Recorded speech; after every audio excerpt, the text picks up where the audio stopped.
আসসালামু আলাইকুম রহমতুল্লাহ। প্রিয় দর্শক, কেমন আছেন? আশা করি ভালো আছেন। প্রিয় দর্শক, এমপিওভুক্ত শিক্ষকদের মার্চের বেতন নিয়ে সুখবর।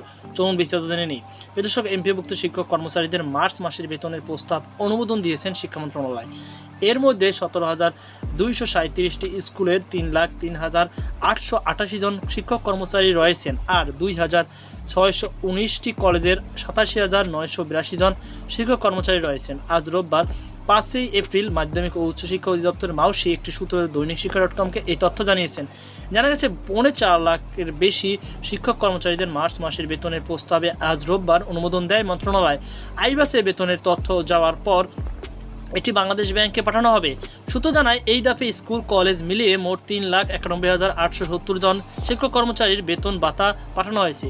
গত 31শে মার্চ এমপিওভুক্ত শিক্ষক কর্মচারীদের মার্চ মাসের বেতন প্রস্তাব শিক্ষা মন্ত্রণালয়ে পাঠানো হয়। 28শে মার্চের মধ্যে শিক্ষক কর্মচারীদের মার্চ মাসের বেতন টাকা ইলেকট্রনিক ফান্ড ট্রান্সফার ইএফটির মাধ্যমে পাঠানোর জন্য বিল অনলাইনে সাবমিট করতে প্রতিষ্ঠান প্রধানদের নির্দেশ দেওয়া হয়েছিল।